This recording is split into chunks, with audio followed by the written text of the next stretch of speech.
Coucou les copains, j'espère que ça va.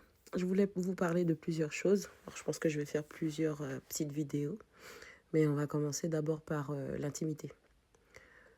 Beaucoup de personnes confondent l'intimité avec l'intimité. Il y a plusieurs formes d'intimité d'ailleurs. En général, lorsque vous voulez une connexion avec un autre être humain, vous me parlez d'intimité euh, charnelle. Vous confondez l'intimité charnelle avec l'intimité du cœur, avec l'intimité intellectuelle et toutes les autres formes d'intimité. Ok. De même l'intimité existentielle. Il faut d'abord voir euh, pourquoi vous avez une dépendance à l'intimité charnelle que vous confondez avec une intimité dans son entièreté. Parce qu'il faut aussi comprendre que l'intimité charnelle ne fait pas tout. Vous pouvez avoir une intimité charnelle avec quelqu'un avec qui vous n'avez aucune connexion, aucun lien, aucune base, aucun fondement et qui viendrait d'une place authentique. La plupart du temps, cette intimité charnelle à laquelle on est rattaché, on lui donne le visage de cette personne. Mais normalement, cette intimité ne doit pas être personnifiée sur la base de quelqu'un d'autre. Parce que cette intimité que vous allez, entre guillemets, rechercher, parce que lorsqu'on cherche, c'est qu'on a perdu. Mais lorsqu'on comprend qu'on n'a rien perdu et qu'on doit se connecter à soi-même, eh ben, ça change tout. Il y a des addictions. Parfois, on dit qu'on n'a pas d'addiction, mais on a une addiction.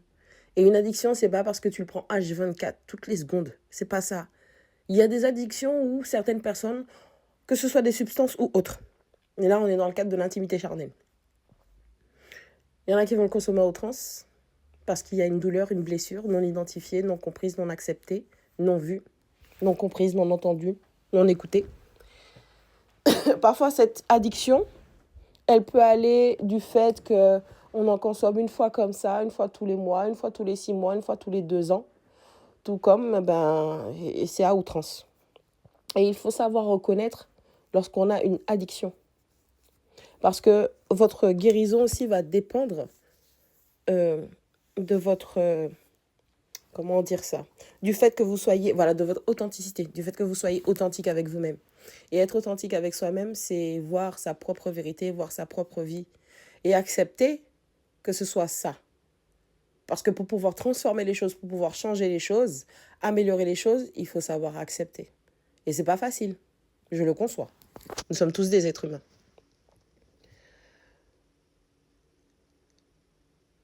Avoir une addiction et vouloir la projeter sur quelqu'un pour qu'une personne puisse prendre le poids de cette responsabilité, c'est malsain.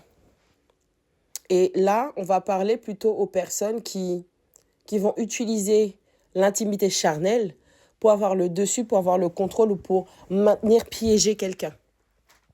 Et là, on n'est qu'au niveau humain. On n'est même pas, je suis même pas au niveau spirituel avec vous. Qu'au niveau humain. Quelles que soient les intentions, quel que soit l'agenda, quel que soit le calcul qui a été fait. À partir du moment où, je vais dire maladie, mais c'est pas maladie comme vous le pensez, hein, c'est pas maladie, grippe, les trucs comme ça. Mais à partir du moment où tu as cette maladie dans ton esprit, dans ta tête, dans ton mental, que tu dois propager, contaminer un autre pour pouvoir avoir une satisfaction, tu as une addiction. Et en général, la manipulation vient de là.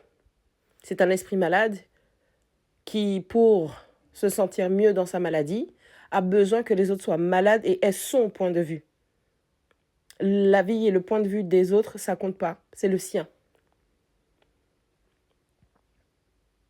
L'acceptation de soi fait qu'on va se diriger vers les acteurs qui vont nous accompagner pour pouvoir... ils vont nous donner les outils dont on aura besoin pour pouvoir soi-même se guérir. Et lorsque vous allez rencontrer de vrais accompagnateurs, ils vont vous expliquer que nous n'aidons pas les gens. On n'aide pas les gens.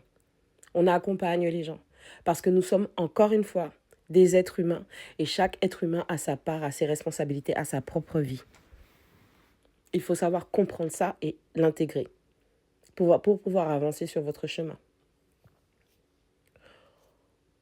Là, on va plutôt être en mode de quelle intimité as-tu besoin? J'ai pas dit envie, j'ai dit besoin. C'est un besoin. Comme quelqu'un qui va faire un sevrage d'une certaine chose. Pour certaines personnes, je ne parle pas des cas particuliers, mais pour certaines personnes, c'est progressif, au fur et à mesure, parce qu'il y a un temps d'acceptation selon le métabolisme, selon la psyché, selon l'état émotionnel, selon l'environnement, comment ça s'est passé pour cette personne. Et c'est ce que vous devez chercher à comprendre pour vous, pour sortir de ça et aller vers votre authenticité et non pas vous focaliser sur la lumière des autres, mais sur la vôtre. Si ça peut aider quelqu'un au passage, merci de partager. Bisous.